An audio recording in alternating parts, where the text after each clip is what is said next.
Esto es El laberinto de Minotauro Beca. Es lunes, toca historia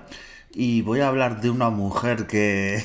la verdad que su historia no la conocía. Esto de hacer el podcast y buscar gente, personajes que me gusta, que no son muy conocidos y su historia, lo que han hecho y todo ello y que no han tenido el reconocimiento que debieran, pues a veces te llevas gratas sorpresas y personajes de decir, pero bueno, en este caso se entiende también porque esta mujer, ya vamos a hablar de ella, que fue nada más y nada menos que Juan María de la Vega, condesa de Espoz y Mina. Claro, estamos hablando en pleno siglo XIX, nació en el año 1805 y fallecería en 1862. Y claro, es algo muy significativo porque la labor que hizo en causas de beneficencia a nivel del liberalismo, a nivel activismo político, que una mujer en esa época, claro, muchos de los escritores y gente de esa época, pues o hablaba de ella como negativamente o simplemente no quiso hablar en esa época de ella y posteriormente, o sea, entonces pasó un poco ahí de soslayo, pero fue muy importante. Juan María de la Vega, como digo, pues claro, es que fue hija de alguien que conspiró contra los liberales, tuvo que exiliarse y todo ello, y también conoció al general Francisco Espoz Mina, del que cogería su apellido.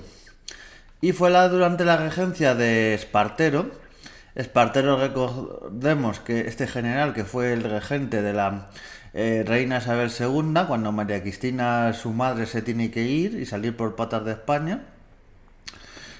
fue su aya y camarera. Esto va a ser muy importante, lo vamos a ver, porque le va a querer inculcar una serie de valores que algunos sí lo va a coger y otros no, pero bueno, no cualquier persona era la aya como la que enseñaba a la reina y la camarera de la corte, o sea, no cogían a cualquier persona. Y fue incluida en uno de los episodios nacionales de Benito Pérez Galdós. Si miráis en uno de los que se cuenta cuando la regencia de Isabel II y todo ello, con Espartero, pues ahí se cuenta, hay un personaje que es Juana de la Vega, pues este personaje es verídico, igual que hay otros inventados en las novelas de Benito Pérez Galdós, pues aquí este es verídico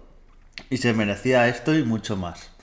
O autores como Canalejas o otros hicieron ver que sus ideas liberales, que ya veremos que era un activista principalmente liberal, que en esa época el choque entre liberales, conservadores, los carlistas también estaban ahí, con esas guerras carlistas que tuvimos en la época de Isabel II. Claro, ellos lo que decían, porque eran muy activistas en el tema liberal, pero decían que todas esas ideas y toda esa lucha que hacía, la hacía porque su padre había sido liberal y su marido era liberal, no por mutuo propio, ya que se consideraba que la mujer no tenía ideas propias y las ideas eran por contagio, o sea, si tu hermano tenía unas ideas o tu padre, pues tú tenías las mismas, o sea, ya vemos la ideología de la época y a veces lees ciertos artículos hoy en día y no ha cambiado tanto, porque hoy en día se acusa a la mujer de tal o al marido de tal, que claro, como eres el marido de tal persona, ya tienes un San Benito, ya eres así por ser el marido de tal o la mujer de tal o tal. Entonces ciertas cosas de la historia nos demuestra que no han cambiado tanto. Nació en una clase ilustrada de provincias, nació en la provincia en Galicia, toda su vida va a estar en Galicia, algo en Madrid, cuando esté en la corte y en los círculos liberales, pero prácticamente toda su vida va a ser en Galicia y en Coruña. Ahí va a tener toda su vida tanto activista como en el tema liberal como en el tema de beneficencia. Su padre, que fue un gran comerciante en las Américas, hizo mucha fortuna y luego ya se ilustró y luego estuvo en esa lucha liberal. Fue multado sin poder acceder a un cargo público debido a sus ideas liberales. A ver, comparado con lo que les pasó a otros, como por ejemplo el general Torrijos, aunque el que traeremos alguna vez al podcast, porque la historia del general Torrijos, aunque es algo conocida, merece la pena contarla, como su lucha y cómo ahí fue a acabar siendo traicionado y todo. Otra de las cosas a destacar, que ya vemos que la prensa, no mucha de ella, no era muy amiga suya, pues la llamaban la viuda dolorida, en plan, tú haces toda esta lucha que hizo de los liberales, estas reuniones que hizo y todas estas cosas que vamos a ver, pues lo haces por tu marido que ha fallecido. Se la calumnió llamándola una mujer carente de urbanidad. Esto es de artículos que he sacado. Por cierto, hoy también he hecho una investigación en la Biblioteca Nacional donde he sacado libros sobre esta mujer y hay testimonios que valen mucho la pena. Su misión, cuando ya era ya de la reina, era hacer que debía ser reina constitucional. Esta constitución de Cádiz, que primero, bueno, primero está la de Cádiz y luego se hizo alguna constitución más, pues decirle a la reina, oye, tú vas a ser una reina, pero no absolutista como tu padre, sino una reina constitucional y la defensa de un gobierno representativo. Ella misma se apodó como la dama indefensa.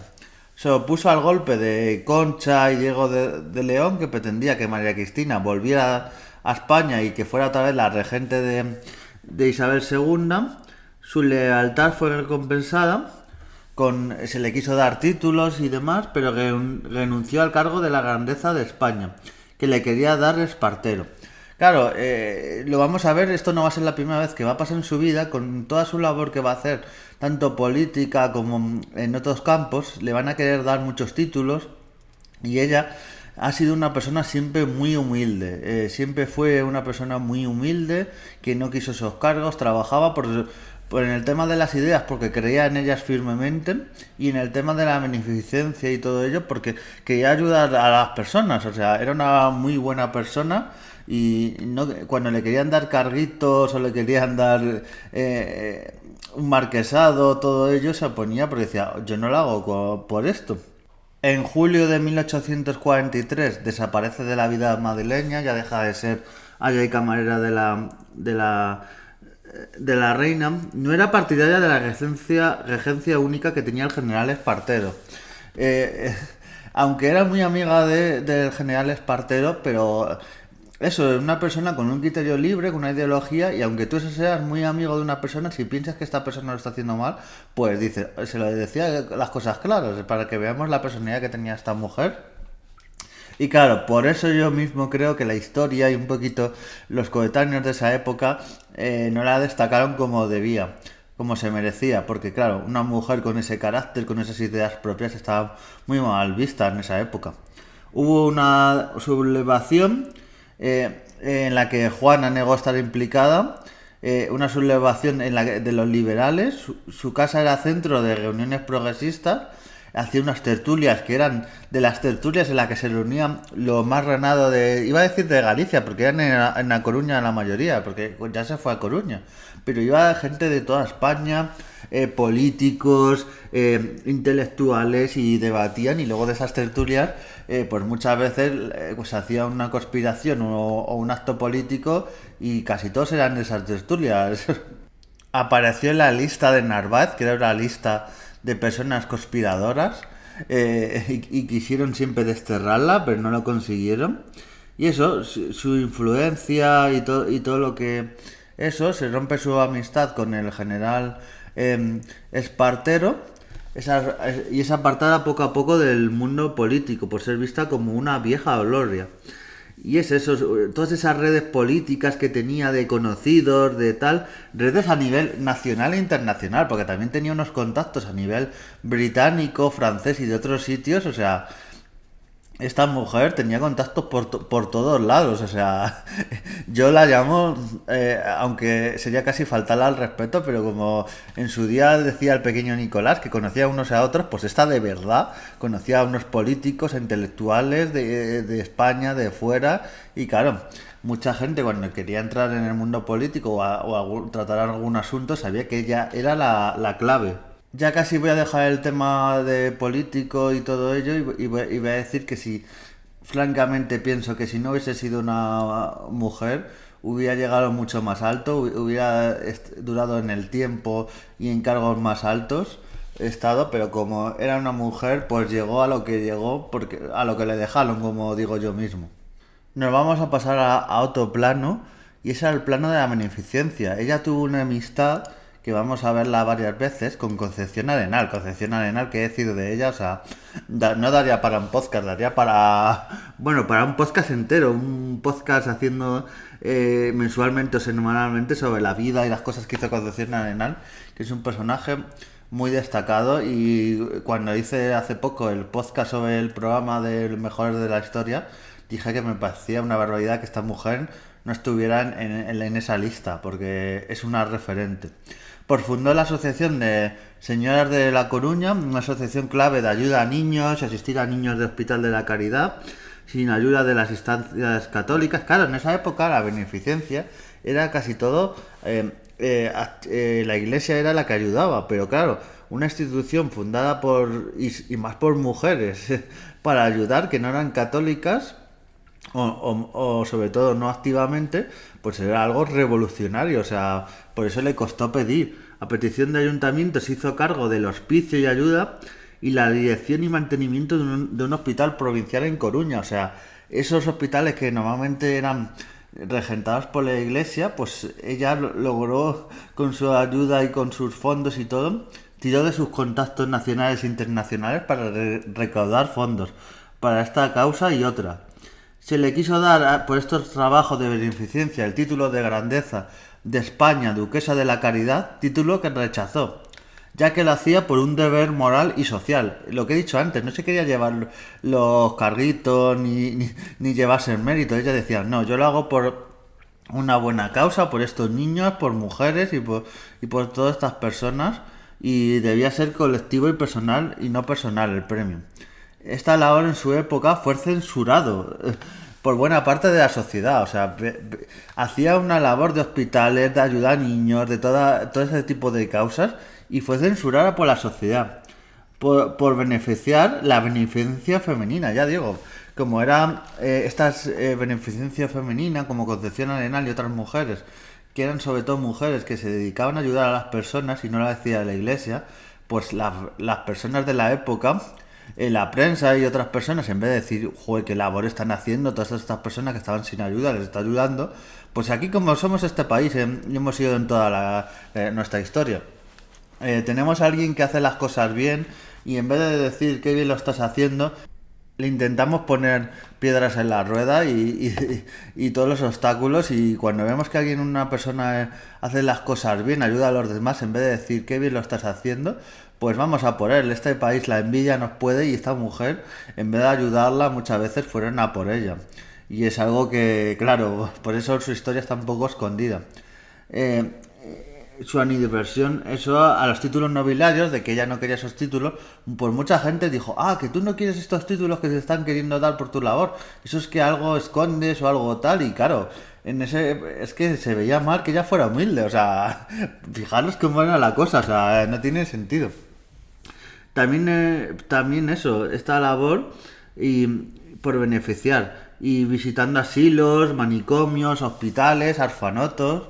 Toda esta labor fue clave para que Concepción Arenal se la presentó a muchas personas de su círculo internacional. Todos estos contactos que luego tuvo Concepción Arenal para hacer toda su causa, pues los sacó de Juana de la Vega, también conocida como Condesa de Espoz y Mina. Entonces, toda esta labor de Concepción Arenal, si no fuera por esta Juana de la Vega, no la tendríamos ahí. Así que siempre hay un personaje que hace las cosas y todo ello, pero gracias a otro personaje que le puso los medios, los contactos, y Juana de la Vega había hecho ella una causa de beneficencia muy buena y ayudó también a otros a que hicieran la misma causa. Fue nombrada por Isabel II viceprotectora de establecimiento de beneficencia. Y eso. Y así trabajaban por una sociedad más justa y tolerante. Denunció públicamente la persecución de los protestantes en España en los años 60, lo que no le causó muchos amigos, pero bueno, ella si veía que una causa era justa y que había que defenderla, iba con ello con todas las consecuencias y nunca se cayó. Financió algo que también es algo que es la primera, una pionera, una escuela para la beneficencia de los niños pobres y una escuela gratuita para adultos, siendo pionera en ello, según sus propias palabras, para que se aprovecharan de ella los jornaleros. O sea, hizo su última iniciativa, fue esta iniciativa de los jornaleros y que se aprovechan de esta casa y que vivieran y todo ello, fue su propia casa. O sea, esto que se dice a veces los políticos y tal, a la gente de izquierdas y tal, en plan, pues si tanto quieres ayudarle, da tu propia casa. Pues Juana de la Vega ahí daba su propia casa para que esta gente necesitada, jornaleros, niños y de otras causas, vivieran allí, tuvieran su comida y su todo. O sea que a ver si esta gente que se le llena a veces la boca hace lo mismo que hacía esta mujer. Su última iniciativa fue fundar una teórica práctica de agricultura. Claro, algo también pionero y que se financiaba con las rentas del patrimonio de Juana de la Vega. Claro, luego cuando murió y sus hijos, la herencia que les quedó fue deudas o prácticamente nada, porque se gastó todo en beneficencia. Esta fundación ha perdurado hasta nuestros días. Hay una fundación que se llama Juana de la Vega y se trata de eso, en ayudar a personas para jornaleros y todo ello, para que hagan una agricultura mucho mejor y para que sus tierras prosperen. Era un entramado de granjascuelas, fue vitoreada por su labor de ayuda a los más desfavorecidos y según una amiga era el ángel tutelar de los desdichados hijos que la llaman madre.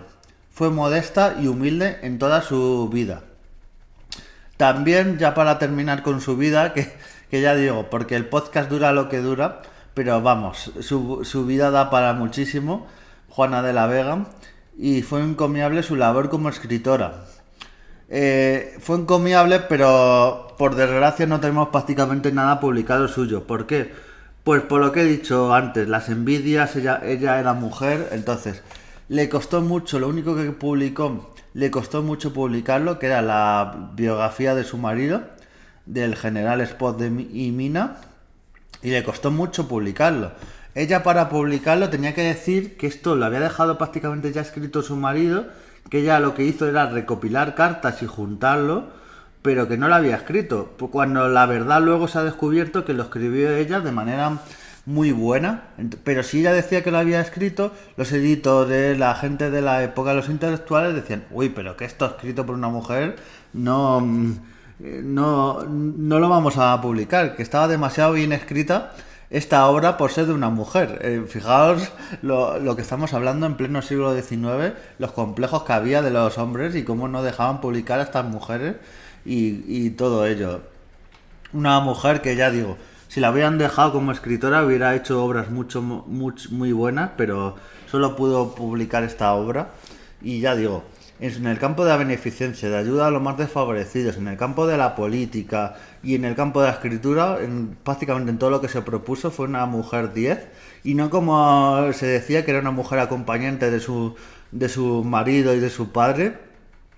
porque su marido y su padre al lado de ella yo creo que eran personajes muy poco importantes. Ella es la que destacó, la que llevó adelante y podía haber sido mucho más si no hubiese sido mujer y no le hubiesen puesto tantos obstáculos. Así que os dejo con la biografía de esta mujer, os animo a que leáis más sobre ella, que divulguéis su historia, porque son estos personajes que tenemos que dar a conocer en nuestro país, porque tenemos referentes que vale la pena darlos a conocer.